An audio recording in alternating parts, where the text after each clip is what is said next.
Welcome, welcome, welcome. Hi guys, I just wanted to share this with you. You see that there? That is 25 years ago. That is me and my lovely bride. I gotta turn around now. So today I am celebrating wedded bliss of 25 years with my soulmate. I know, that's a huge milestone, and I'm celebrating it because we're having my daughter stay at some friend's house, and we're going to be going off to the weekend where everything was set in motion. We're just going to kind of walk down memory lane as to where I scooped her off her feet. I told her the day I met her I was going to marry her, and I also said, imagine what you will say when your 9-year-old daughter looks up at you and asks, "Where did you meet Daddy?" You're going to tell her about tonight on the docks of Annapolis. Thank you so much, Richard. I appreciate that. So, and that's actually what happened. It took a while before that girl would come into existence, and it was doubtful that child would come into existence, but it happened. It was a beautiful thing. So heck no, it's wintertime. I got to be out plowing and blowing snow and shoveling, and I need this for winter warmth. And plus my wife is kind of liking it, which is unusual. That's kind of bizarre. Mr. Suave. Yeah, there would only be one reason that I would want to shave, but I'm not going to share what that reason will be, because that's kind of personal. So it was great that everybody jumped over into Winsar's Periscope. I was appreciate what he was sharing about the ability to hide the GPS locations. Again, I've talked about that before, and I have actually shared his previous video on this. That's a double-edged sword. I don't know where he is. It's okay. He can catch me on replay. It'd be cool if he were to participate. But the double-edged sword of the masking the GPS locations is that I can hide myself. Winsar, thanks for coming in. I really enjoyed your Periscope, and the topic was very relevant. And just so you get a little understanding at me, right now I have my regular followers in here. And I don't have a huge audience, honestly. I don't. I'm not a Periscope marketer. I'm not a marketer.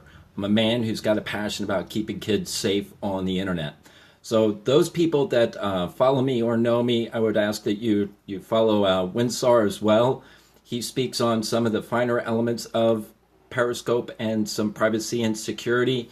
Be complementary to what I am doing through this. So my primary objective in Periscope is to use it as a platform for broadcasting my message about internet safety and creating awareness for parents, talking about oversight, and thank you, I appreciate that encouragement, and then talk about controls. 3 bucket items, and I talk about all digitally connected devices, not just smartphones, not just laptops, video games, any internet connected device is a critical link.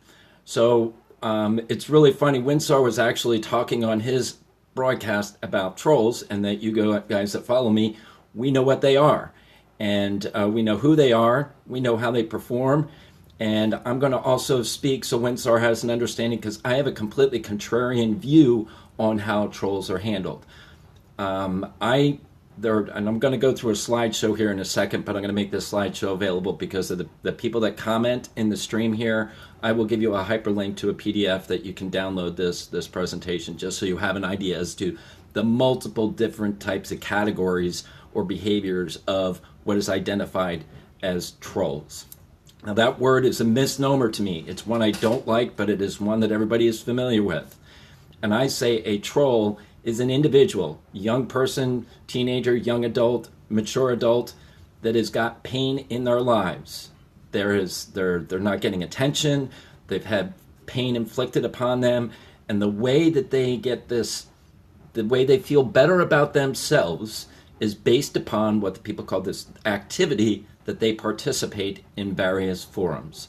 So I'm gonna turn the screen around here, and I'm just gonna run through this so you can get an idea. So I put some text in here to describe it, and I'm going to go sideways on you too.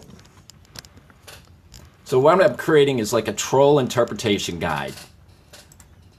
Now I'm going to give you the understanding, and I believe I just said it's an inappropriate name identification. These are individuals with low self-esteem.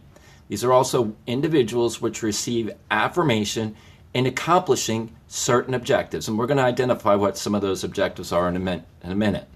They like to distract, frustrate, anger, gain attention. Often these are teens or young adults in pain, attempting to mask their own pain through conflict. Now, you guys that have been following me, you've heard me talk about this in detail, that it's a form of depression. It could also be on the other side, it's a form of narcissism. Now, where do they lurk? Where do they mostly participate? Social media, that's very good, and that's another one that we'll get into that as well. Social media platforms which permit comments, interactivity.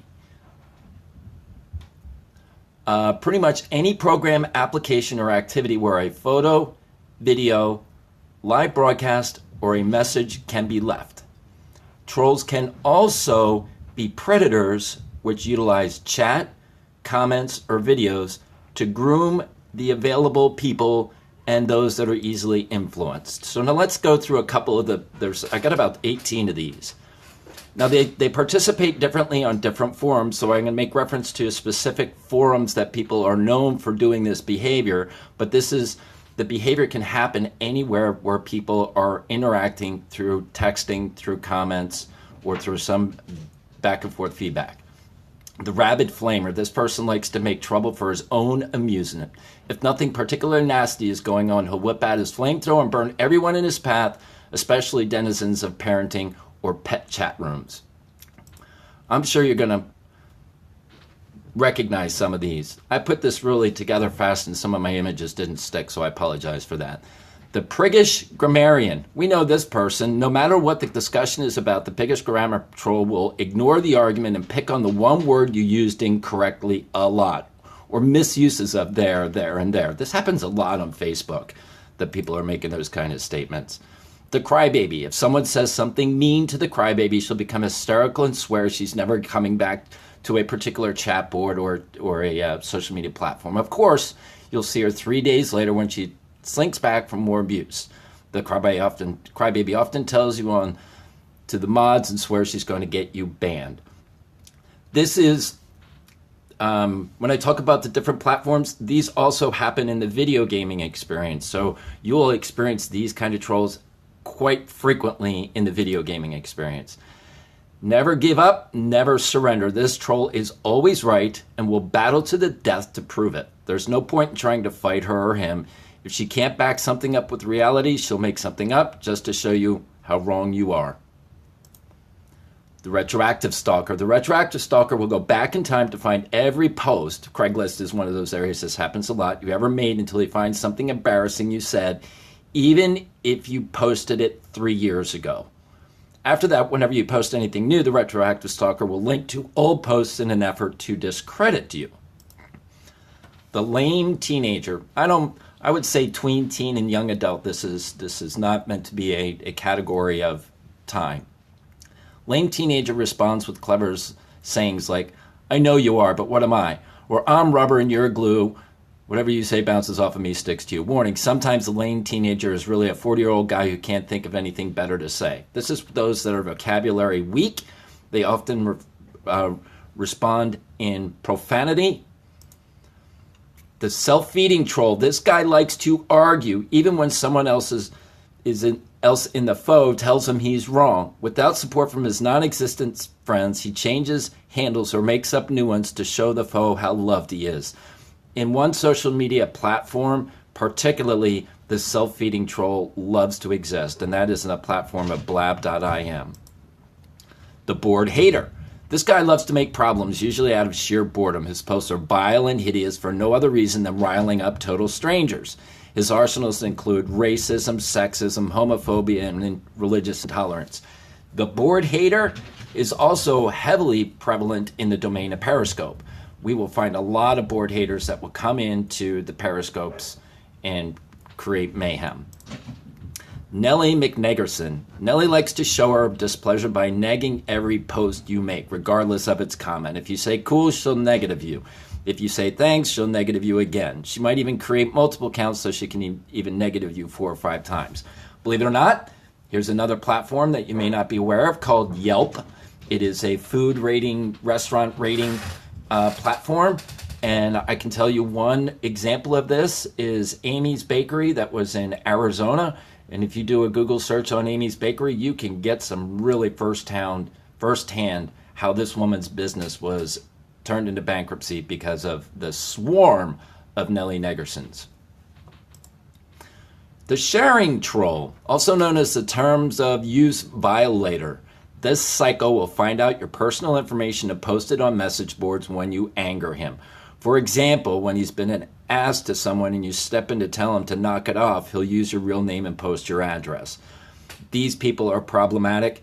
This is part of my strategy in how to respond to the trolls, but I do not do it in a public forum, and I'm going to talk about that in just a moment. The profane screamer. If someone says something even remotely critical of the profane screamer, he'll type in all caps, telling that you are blah, blah, blah with leet speak. You are insulting your mom. The profane screamer is often a noob and often turns into a crybaby.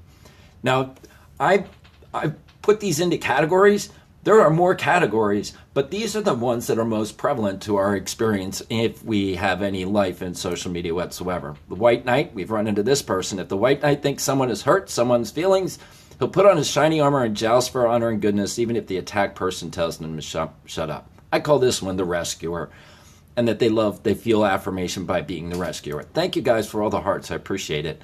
It's hard for me to see the comments when I'm mounted sideways here. Sorry about that. The expert. The expert knows everything about everything and loves to share his knowledge. He's a lawyer, a doctor, a senator, a pro ball player, a historian, an engineer. In reality, of course, he's an unemployed temp living at home in his mom eating Cheetos and drinking Mountain Dew. The spoiler. This is Winsar. This is the classical image that is used for the troll. But what you found before was the neon-haired crazy creatures. But this is the troll image that abounds on the internet. The spoiler likes to ruin people's days. On the film, Foe, he gives away endings. He was dead the whole time. On sports sites, he posts the final scores. He is the disruptor. He is the one who wants to. He was like Shelton on The Big Bang Theory, telling the end of movies before Leonard gets a chance to watch a movie. Shelton's okay because he has Asperger's and he doesn't know the social protocols for that. So I give him a pass. The fraud, also known as the romance scammer or the deposed Nigerian prince. The fraud takes pleasure in robbing people of their cash or self-respect. If your friends warn you that something seems hinky, pay attention. Now, here's something that is really important to know, because all social media that we're using for live streaming currently, that I'm using Periscope, it is based upon Twitter. Well, that it has no physical identifier as to who I actually am. So my email address is non-existent. It's just that Twitter ID. You don't know the relationship between me, my email address, the Twitter ID, and if any of that is true or not. So much of Twitter and 70 million people on Facebook are frauds. I don't know the numbers for Twitter, but I believe it's significant that there are frauds. The flutter. The flutter tries to break forums by posting the same thing, LOL, rolling on the floor laughing, over and over and over and over again. Now there's a flutter, and then there's the swarm of flutters. This is something that has been a trend happening on Periscope to some people. Happened on my Periscopes a couple of times. Let me write that down because I want to come back to that, the swarm flutter. I forgot about that. We've seen those floods come in on my broadcasts. The liar. The liar is the most common troll. The liar and the fraud, I think, are close relatives. He loves to lure in brainless high school girls by pretending he's a romantic 20-year-old sensitive poet.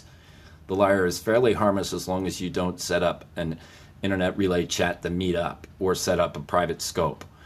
That's an interesting baiting technique on Periscope, is that these people come in and they're constantly begging young girls to go into a private scope. Horrible. The stalker. The stalker is the only truly dangerous troll. I should not say that. They all have various degrees of danger associated with them. He'll hack your computer, post your social security number, that's a US thing, that's our personal identification number, on the internet, and find you via an internet relay chat. 4channel is filled with stalkers. But fortunately, they usually only amass when someone hurts a kitten or yells a little kid. That's kind of, I was trying to be humorous with that, but that's not really true because the stalkers come out of the woodwork and the stalkers appear in all forms of communication. And the stalker and or the lurker are popular in the Blab social media platform. They're also prevalent when they are a predator. So I'm going to talk about that again. The preacher, the person who thinks it's their job to speak religion into every conversation, claiming to do it from a position of love. I thought that one was fun. So let me get back here. Thanks, Richard, man. Appreciate it. Uh-oh. Come on, screen back. I'm tapping. See, this is a problem with the my screen and my fingers sometime. I don't know what it is. Blackouts box, thanks for coming in. I'm sorry, maybe I should turn it the other way. No, I can't do that because then I can't see your comments. This is not coming back around for me. Sorry about that. Yeah, I know. No kidding, Richard. I know, sometimes it doesn't want to flip back. I hate that. That's what happens when you get a Samsung and I'm not an iPhone fanboy. All right, let's go let me go here. There we go. Hallelujah. So I want to talk about the swarm flutter. This is something that some people have experienced on Periscope. Yeah, but then I couldn't see the comments. So what the swarm flutter is that there are people in other countries that have a club, a group of friends. This is very predominant out of the Moroccan area. Morocco, they don't have smartphones, but they love to go to the internet cafe and spend their $3 at the internet cafe and come into social media platforms and create havoc. So what happens is you have 5, 6, 7, 8, 10 guys set up a bogus email account, set up a bogus Twitter account, and their names are all very similar. That's funny. So their names look very similar. Hey, Caleb, good to see you. That when you see them pop up, one will pop up and they'll say something innocuous, and then another one will come in after. And the only way you can discern the difference is the color of the icon, because they're all eggs. Eggs are just showing up everywhere on the side roll, and their comments, and then all of a sudden they start flashing you with comments, and you can't block them up fast enough because there's a swarm of them. Your whole screen is littered, and you're going block crazy, and it's a complete disruption, and they're all laughing in the back. So, well, eggs are bad. That's the premise, is that you approach an egg with caution. So now we're going to get to my contrarian view on how to deal with the trolls, because there are people out there, I've mentioned Mitch Jackson, streaminglawyer.com, that, yes, Caleb, I believe it. I totally believe it. Streaminglawyer.com, Mitch Jackson, has his way that he deals with trolls, and the terms that people are using. We're going to send you to the block party. We're going to send you to troll jail, and they don't waste any time interacting with them. That if they say something inappropriate, immediately it's swipe up, block, click name, block, click name, block. And I'm not judging their decision on how they choose to handle that. They've got their plan and it works for them. I have a different view of how I want to deal with trolls in my broadcast. So many people have seen me before. They know how I deal with people. They've seen me interact with trolls. And I'm curious, courteous. I come from a position of love. People ask me question, what do you think of Putin? I suggest you start your own broadcast and ask people in the general public. My broadcast is for people that I want to speak to. You're trying to distract me, and I handle that politely.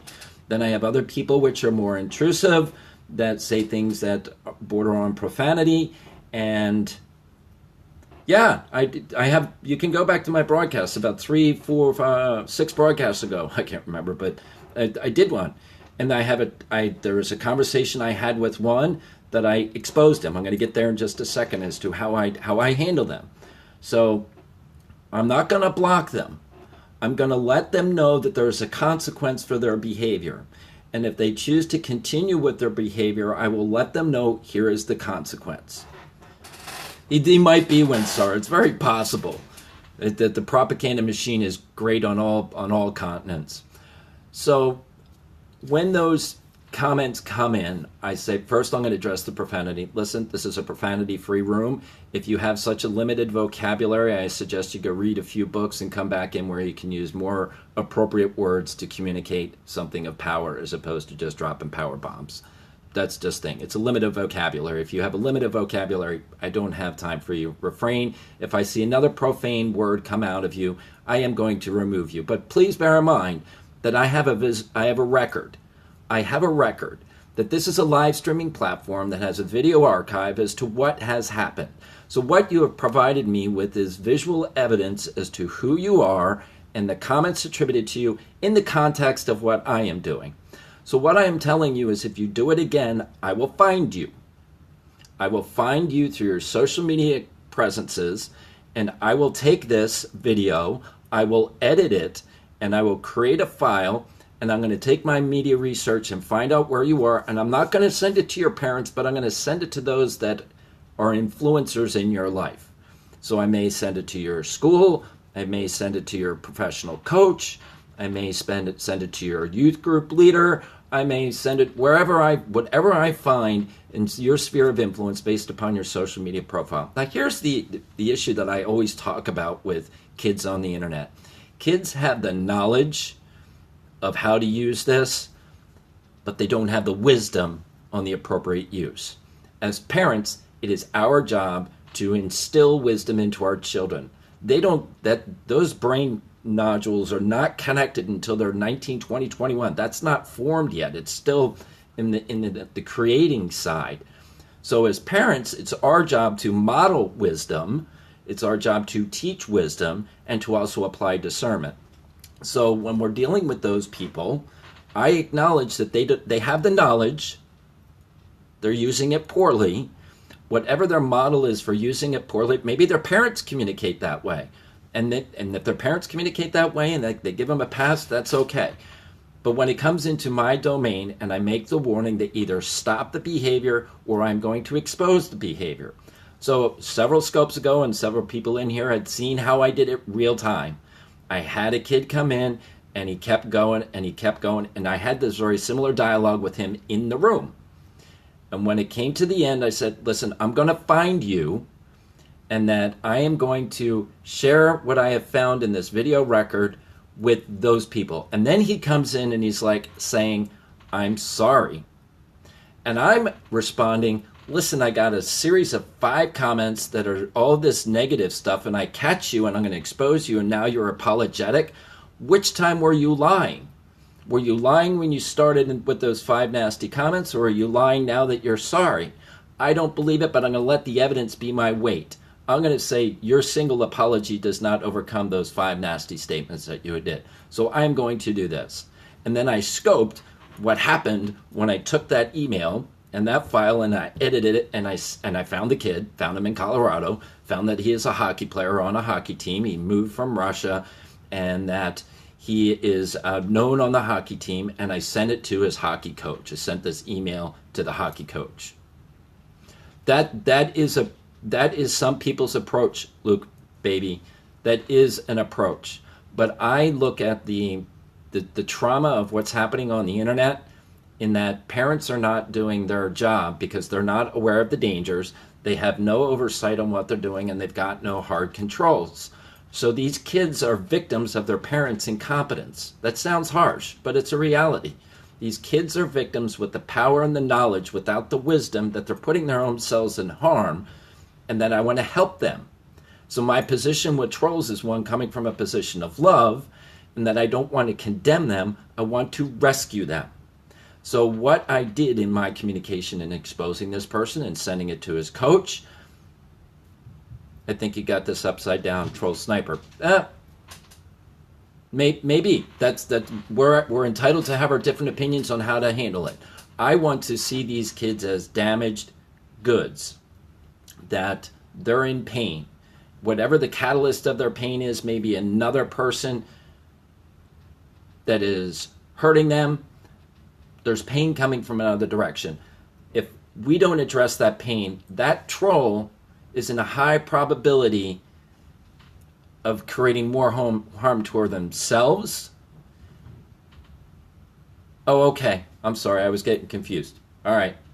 So the probability of that troll, as it's identified on the internet, committing suicide is very high. Because if you look at the statistics of the people that are taking their own lives, these are people that they're both sides of the equation. The ones that are being bullied, this way is good. It doesn't ruin your replay. Oh, okay. This way that they're being bullied and their parents aren't aware of the degree of the bullying and the trauma of the things that are being leveraged due to the manipulation of the bullying, and that's a grooming process as well. And those that are doing the bullying, because they're getting some other pressure on them that they feel that this is what they need to push out, and it reaches to such a point that the depression that happens in that community is huge. The self-withdrawal is huge. So it's a huge problem. So I approach the troll community from wanting to help and restore, go to their influence and try to rescue them before it gets really bad. Because the parents have checked out on this issue. I need a drink here real quick.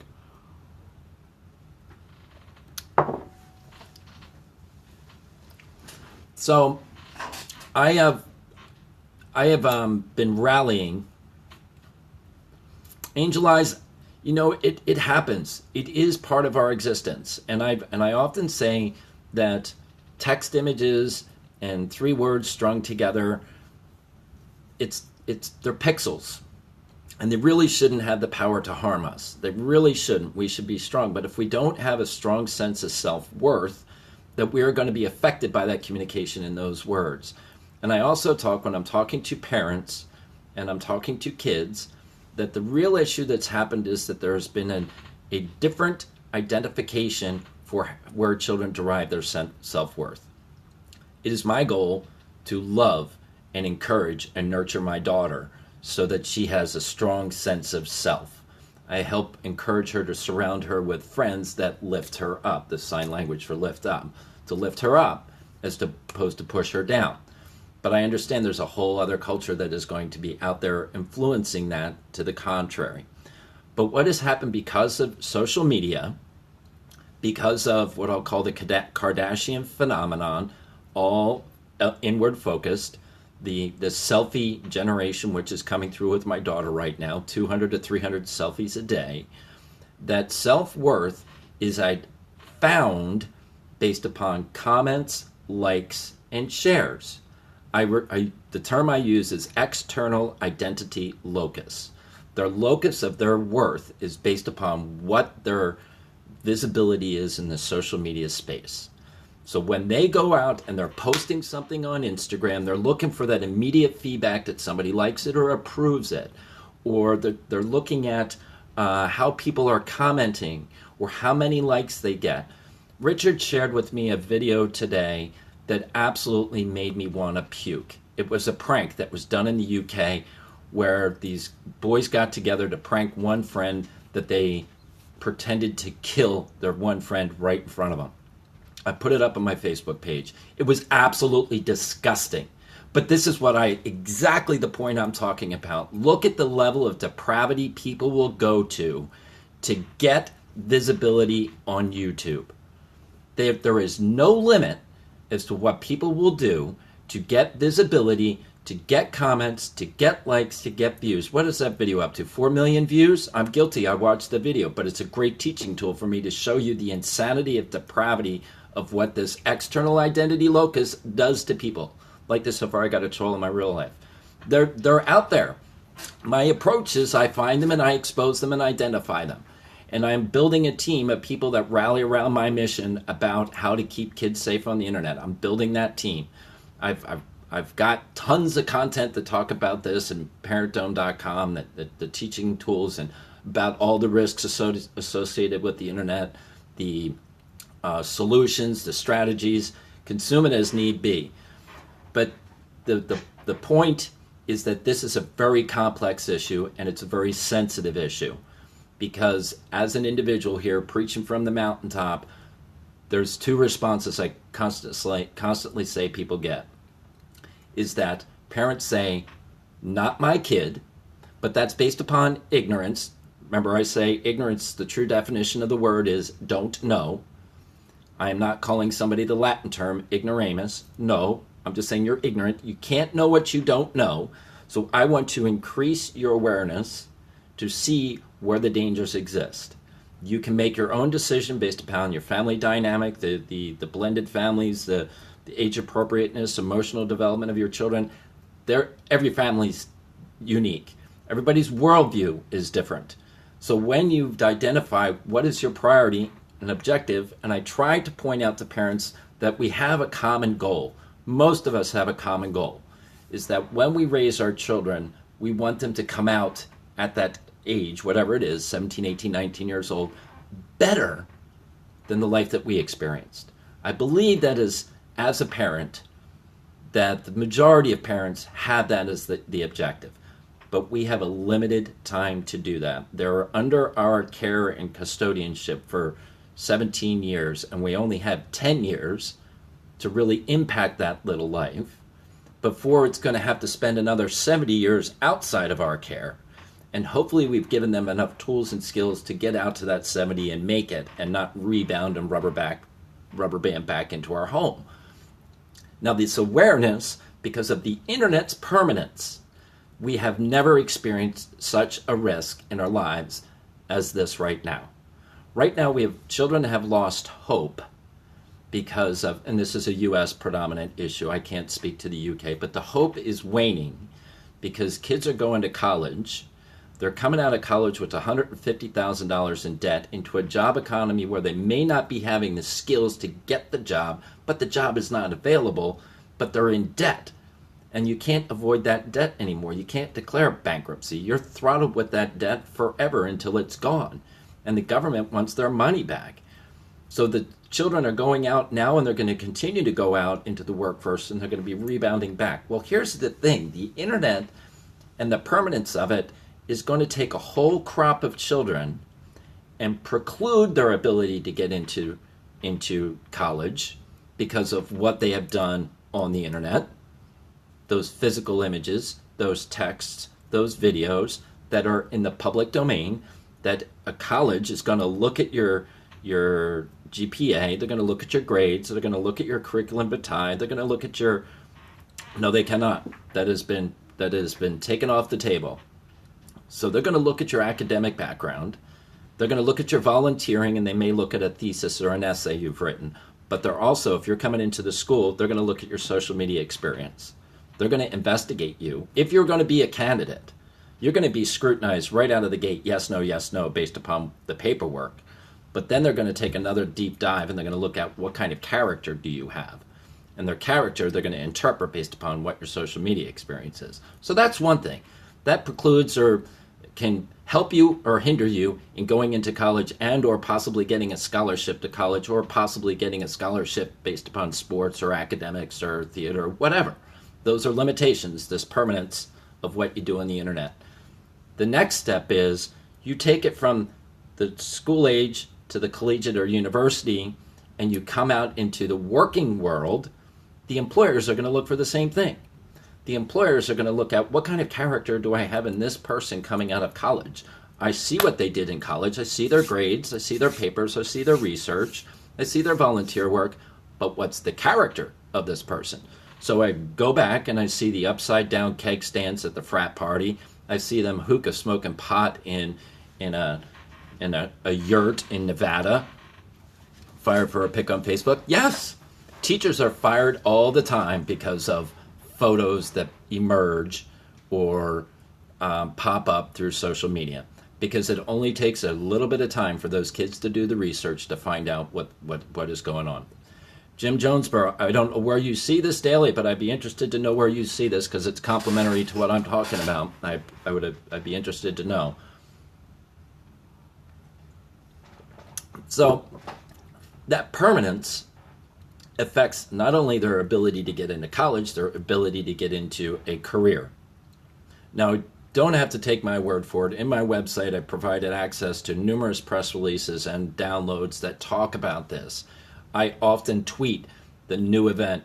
I've got my Twitter feed fills up with this stuff. It's hard to have the best aspect for employees as everything on Facebook is seen. That's correct. It is hard. It is very hard. But that's where, oh my gosh. So yes, if you are trying to hire technicians in a pharmacy, you could turn a blind eye to their social activity, but my gosh, you're taking a huge risk.